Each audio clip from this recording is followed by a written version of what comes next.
Charlotte, and thanks all the Kleffner family for being with us this morning. And now for our special announcement. This year we recognize an individual who was honored for more than 4 decades of extraordinary achievement as a clinician, a researcher, a mentor, and an advocate dedicated to supporting children and adults with complex communication impairments. His work, which is characterized by innovative thinking, novel approaches, and pioneering technology advancements, has focused on addressing the needs of children with severe communication disorders, particularly those without speech. A true innovator, he conceived of clinical models and practices where none existed to create breakthroughs for those with the most severe disabilities. Initially fueled by rapid expansion of technology in the 70s and 80s, his work harnessed the potential of computer hardware, software, and equipment to create high-tech solutions for people with cerebral palsy and related neuromotor diseases. His contributions to augmentative and alternative communication strategies allow people with severe impairments to participate in social and educational contexts in previously unimagined ways. His seminal work with feature matching, a clinical decision matrix that matches augmented devices features to the abilities of the deficits in the person, is now a worldwide standard of care. His current studies about how children with autism spectrum disorder can improve their processing and understanding of visual information is timely.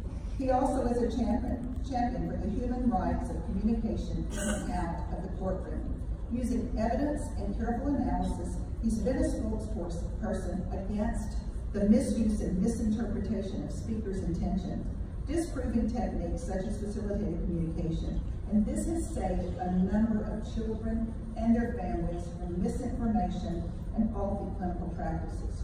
As one colleague points out, he deserves the Kleffner Award because inappropriate care not only makes him angry as it does the rest of us, it propels him to creative action. The reach of his work is extensive. He's published widely, influenced policy, and provided organizational leadership. His accomplishments have inspired and advanced clinical care on a global scale for thousands of children with severe communication disorders, their families, and generations of professionals like me who serve them. Yes, to provide a voice for all individuals has been the central passion and goal of his life's work. One colleague astutely observed his career narrative is not dissimilar to that of Dr. Kleffner. It's innovative, generous, and patient-centered. It has been impactful over the course of his career, affecting thousands of professionals and even more children with severe communication needs. Perhaps the collective voice of his nominators summarize it best. He's an individual who's most worthy of the Frank R. Kleffner Award, as this recognition of his life's work will be a tribute to the many persons to whom he has brought a way of communicating with confidence. And so, for his work and lifetime contributions to clinical service, we present the 2019 Frank R. Kleffner Lifetime Clinical Career Award to Howard C. Shane, Director of the Autism Language Program and Center for Communication Enhancement of Boston University and Associate Professor of Harvard Medical. Howard.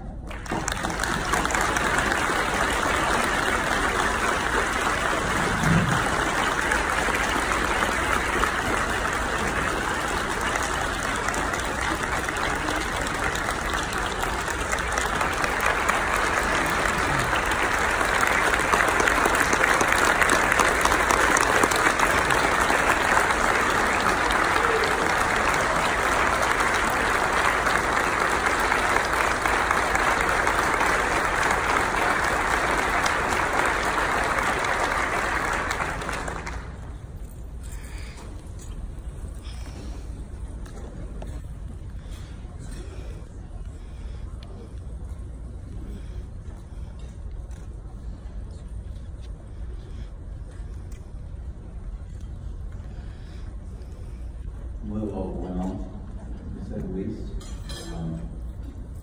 Alan called me in August and to tell me that I had received this amazing award. I've been thinking since then about my clinical life, and I realized I've been on a singular clinical trajectory. My story began 50 years ago this year. I was going to be a history teacher, but there were no jobs available in 100 miles going to live. And I made a telephone call to the Belchertown State School for the feeble-minded, and they hired me over the phone. I had no training. I had no idea really about anything really to do with special education. And I took the job, and I left the first day, and I said, what am I doing? Belchertown State School was described as a concentration camp without ovens, and that's what I was experiencing. But I met my students, and that was a changing dimension in my life. Two students in particular, Ron Benoit and Ruth Sinkowitz Mercer. Some of you may know her work. She wrote a book called I Raised My Eyes to Save Lives.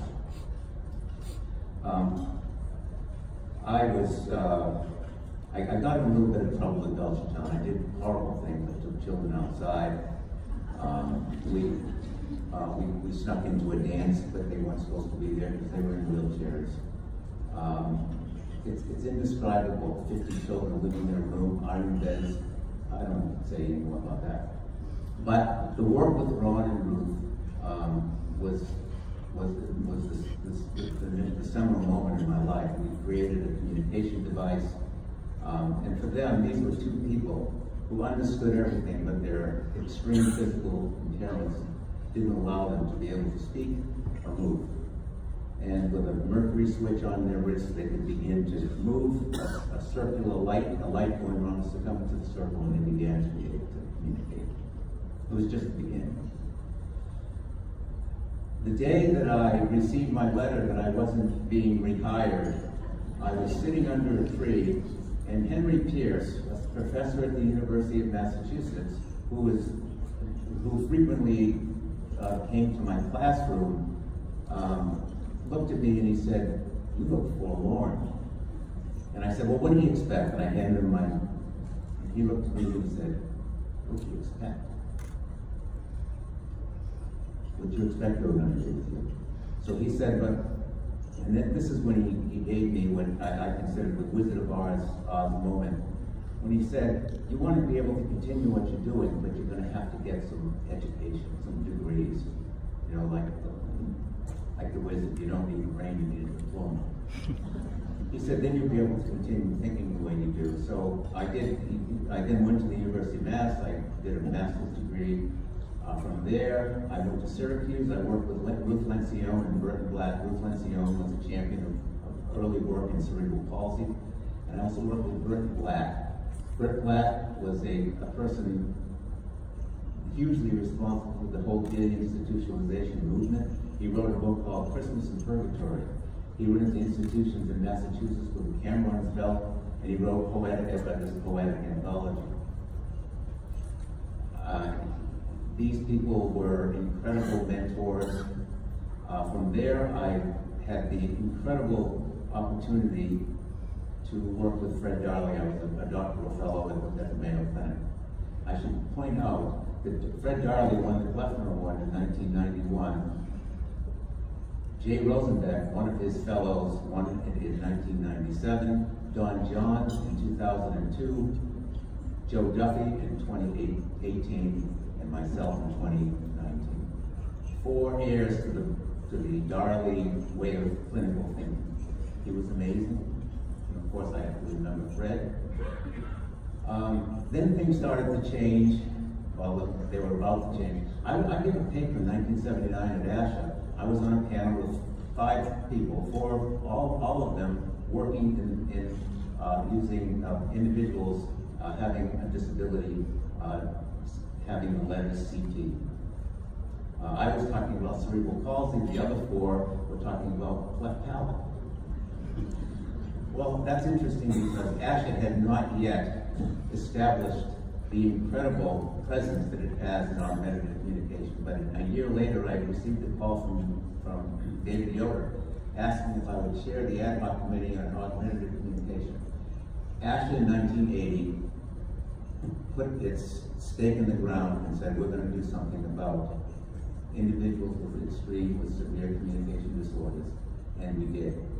I'm not going to get into the whole field of what went on with facilitating communication, but I will say that I was in 1990, I was in Stockholm at the ISA conference, sitting in the back of the room with my friend Marilyn Buzelich, listening to Doug Bicklin and Rosemary Crossley talking about facilitated communication. And I remember leaning to over to Marilyn and saying, "This is the craziest thing I ever saw. But what harm could it do?"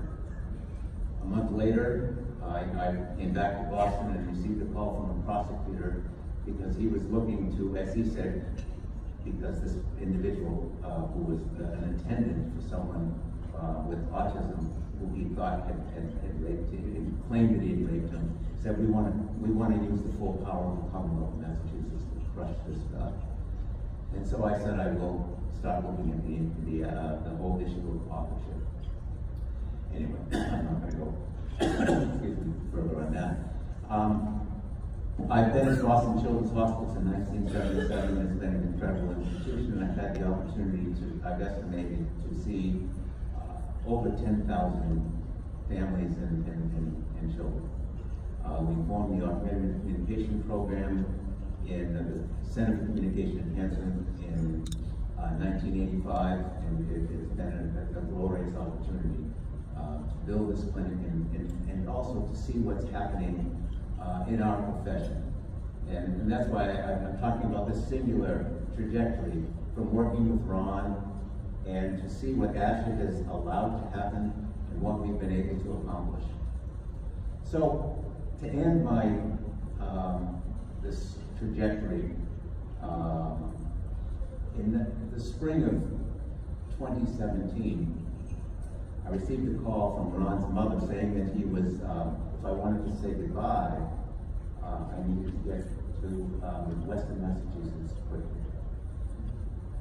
So I went to see Ron and went into his room, and this is the idea, this is why it's a trajectory, and it gives us a sense of what's happening. Now I've been friends with Ron all those years, from 19, he was 12 years old at the time, so it's now 2017. We started in 1969. Over that time, I was the best man at his wedding, and worked with him to receive, to use 7 or 8 different communication systems over that period of time. Ron was lying in bed, and he looked very frail. He was edentulous. His teeth had been removed. Well, that happened a number of years ago because he was biting and flip, and the state decided the way to handle that was to just pull out his teeth. So that's what this poor guy had to suffer. But anyway, Ron was in bed, and he was lying supine, propped up, and next to his head was a switch. It was connected to a speech-generating device, and we made eye contact. And so we started to type, and he typed, "Thank you." And I said, "You're thanking me? Do you understand that my whole clinical life really started with you? You have any idea what you've done for me?" And that really is the story, and what all these people have done for me. So I can't tell you how proud I am, how honored I am to the ASH Foundation, Kleffner family. It's been an amazing opportunity for me to be part of this profession, to have this life that's I've had, and I can just say